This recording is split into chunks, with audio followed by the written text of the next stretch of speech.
Welcome to the Vantage HR Influencers Podcast. This podcast is sponsored by Vantage Circle, the simple and AI-powered rewards and recognition platform for employee engagement.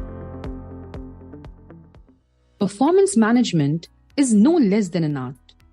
Think of it like a symphony orchestra. Each instrument must play in perfect harmony to create a beautiful piece of music. Similarly, a company's way of performance management must be finely tuned and perfectly orchestrated to ensure everyone is working together in harmony to achieve their goals. Owing to its significance, it is important for us to know what the future holds for the area of performance management. Hello, listeners. Welcome to another episode of Vantage Influencers Podcast, where we explore a wide range of HR topics that are sure to grab your attention and inspire you. I'm your host, Sanjeevani Saikia, and I work as a content marketer at Vantage Circle. But from now onwards, I'll be a part of the Vantage Influencers Podcast as well. So all excited for this new journey into podcasting. And going forward, I really hope you have a great time with me. So today, we will be having a conversation on the future of performance management and emerging trends in the field. And for the same, I have with me Deepshikha Bhowmick, Assistant General Manager, Talent Management and Organization Development at Suraksha Diagnostics. Hi, Deepshikha. Hi, hello, Sanjeevani. Yeah. First of all, I would like to thank you for giving your invaluable time and joining us in today's episode. Before we dive deeper into the area of performance management, would you kindly tell us a little about yourself and walk us through your corporate journey so far? Sure. To begin with, thank you. Thanks a lot for having me with you as a speaker. It is a delight to talk to you. So, for my background, born and brought up in Bengal, Kolkata. Did my BA LLB from Calcutta University. I belong to a family of lawyers. Lost my father when I was really young, around 8 years old. So, I've been very closely brought up by my mom, my single parent. And I'm very, very close to my mother. And that is something that has been my driving force all my life. Being a lawyer, worked with Haldia Petrochemicals as my first job in the legal department for almost 5 years. I realized I had to do higher studies. I had to get into management. So I did my MBA from all the money that I had earned by then. Collated it all, put it in a bank loan, went and did my MBA with Great Lakes Institute of Management, Chennai. And I came out as a gold medalist in HR and strategy. That is how my journey studies started. Yeah. Okay. Thank you for sharing your journey with us. You've surely gained a lot of valuable insights and skills along the way. So now we can dive straight into the topic. I'm sure almost all our listeners know the performance management concept. But for those familiar with the term but would want to know more, could you kindly explain what performance management is? Also, it would be great if you could provide a real-life example of this concept in use so our listeners could relate to it better. Sure. So in PMS, what we focus is on human capital, on which people we need to let go, whom to keep, whom to reward. And for all these purposes, the appraisal system, the traditional appraisal system, with their emphasis on individual accountability, brings in the performance management system. Basically, it relies on the three processes, I would say. Firstly, it starts off with goal management, plan and act, align employee performance with the objectives of the organization, and then monitor the performance, monitor their goals to ensure ongoing alignment, provide feedback, and recognize the good results. And finally, evaluate and recognize the performance assessments. So assess performance consistently, accurately, recognize, reward strong performers, use data-driven insights, system-based insights to quantify the value of the output vis-a-vis the kind of value that you bring into the lives of the employees. So that's performance management for you. There are various tools that we use for doing PMS, MBO, OKR, Balance Scorecard, 360-degree appraisal assessment centers are some of them that we use. I have been extensively using initially MBO and then later on 360-degree and recently Balance Scorecard. I'm a big fan of that tool. Okay. So yeah, these are some of the tools that you use for performance appraisals and performance management system.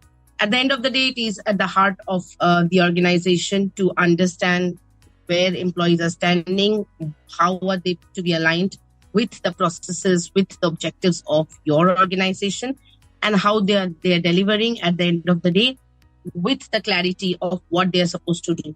So they should not be kept on guessing that how are they performing, letting them know on time, effectively, how are they performing and how do they improve.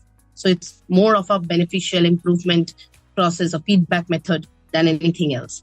Yeah. Thank you for explaining the concept in such a lucid manner. I'm sure our listeners will feel more confident about performance management now that you've explained it. Here, I feel our listeners will be interested to know the role that technology will play in future performance management.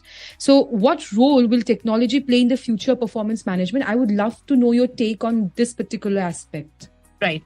So firstly, see, in today's day, the biggest problem is when PMS is focusing on rewards and punishment. So when you are grooming up talent for the future, and which are also critical for the organization, the long-term survival of an employee along with the organizational objectives is the key. So, and also some researchers these days say that companies are moving towards models of having performance management, which is more agile. And technology has a big part to play with that. I mean, think of the workforce today's date. We are working with the millennials. 27% of millennials are already managers in today's date. 5% of them are senior managers. 2% of them have already gone into executives. So in another 10 years' time, 50% of the workforce will be millennials. We are also working with the gig workers. We are working with freelancers. Today's date, around 40% of the entire workforce are millennials in the US itself, and it is likely to grow. So when you are hiring people at this rate, with working with people who are freelancers and who are younger generations, you have to be agile in your processes. Your performance management has to be a continued performance management, which means that you will not be waiting for the future to come and appraise today's work after a year's time.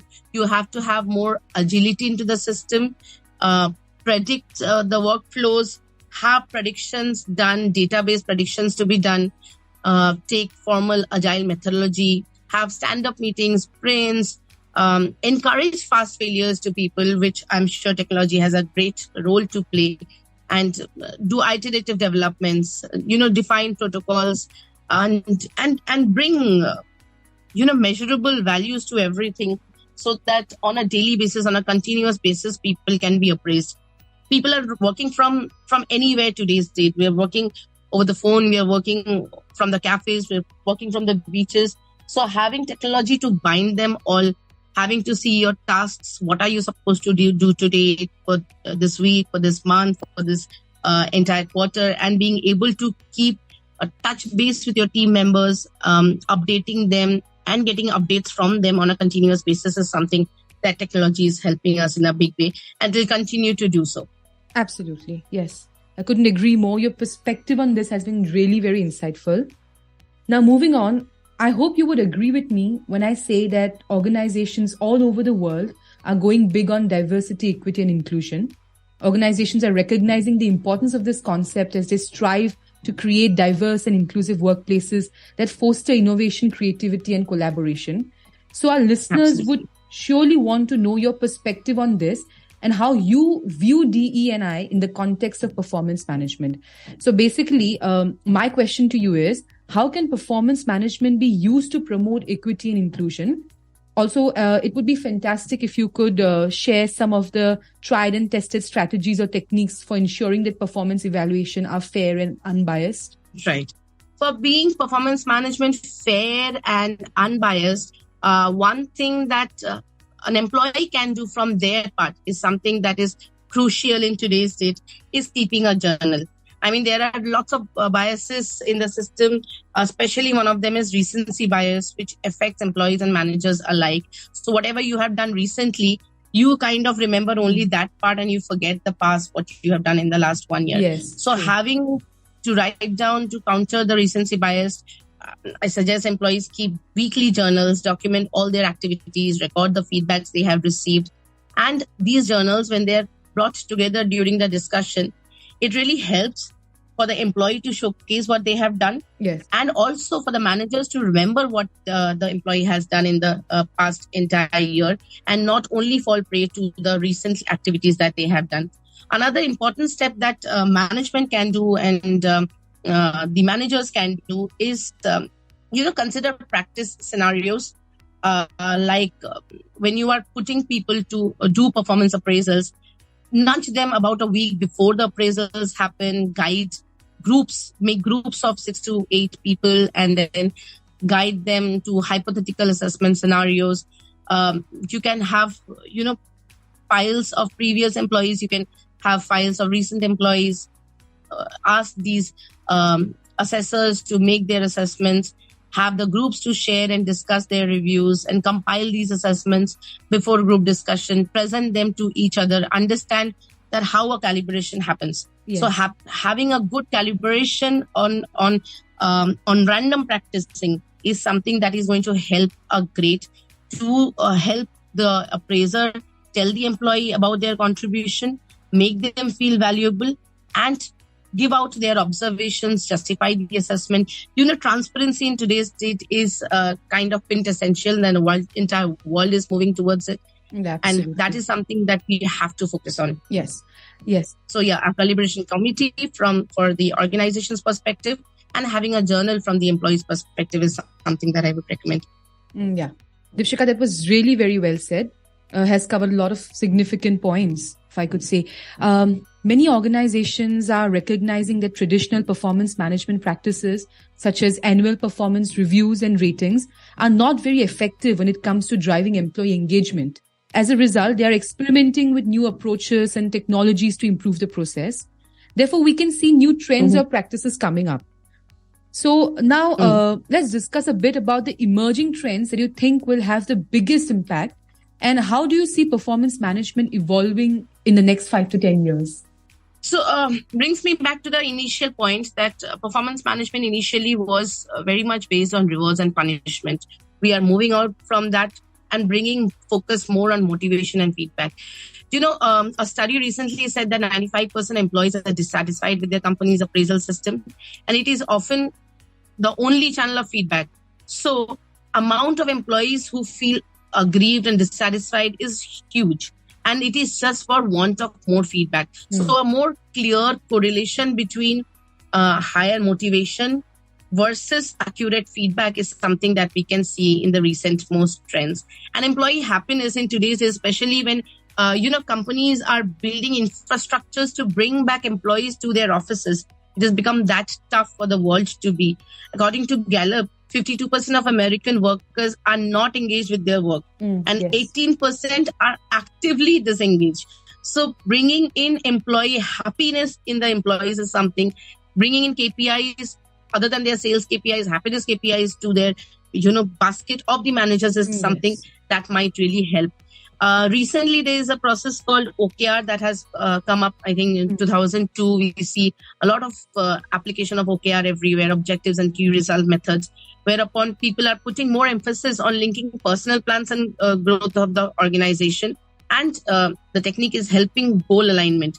That is something that is very, very important. And we have seen Googles of the world and LinkedIn's of the world actually take that up, measure the objectives, track the progress on a regular basis, on a daily basis, and keep giving feedbacks as and when the employee is doing something and as and when they are performing, so that they are also not kept guessing on what their output is. And the organization is also not waiting for the last day of the appraisals to happen to find out that who was good and who was not. So having a continuous performance, having 1/3 of the world's employees actually are, especially from the Silicon Valley to New York and offices around the world, firms are replacing annual reviews with frequent informal check-ins between the managers and the employees.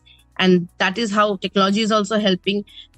Big companies like Adobe, Dell, Microsoft, IBM, they're all going into these continuous performance phase. And of course, the professional firms like Deloitte, Accenture, PwC are also the early adapters who are taking into this model. Yes. So I think having a strong feedback mechanism is something that the world is moving towards, and it is more going to be dealing on that, having focus on improved productivity and bringing feedback for development of that employee, moving away from the concept of only punishment based or reward based appraisal systems.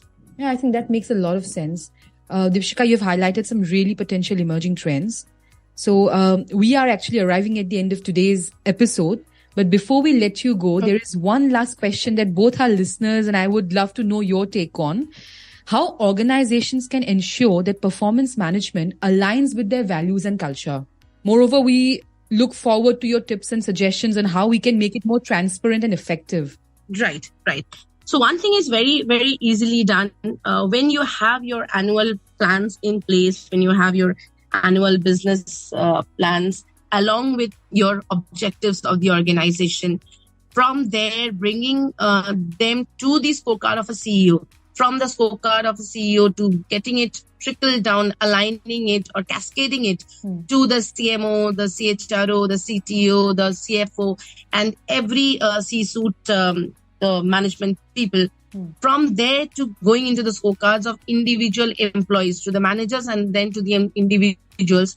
This cascading methodology really helps. If the organization is planning to maybe ramp up the, let's say, production, or go into the new areas, or going into new product lines, what their goals are for the next 1 year, and having them to align to the last person. If you're saying that maybe cost effectiveness is something that you need to put up this year in a high basis, then to the last employee also, one KRA has to be written down on how are they saving costs. That is how they align with the organizational objectives, and also understand that what is the organization valuing at this moment of time, and vis-a-vis what they can deliver to align with the organizational trends. Having your core values, having your vision and mission put up on all the walls, on the screens that you are available in conspicuous places in offices, bringing the TOMA, top of mind awareness of what the values are, what the vision is, and what the mission statements are.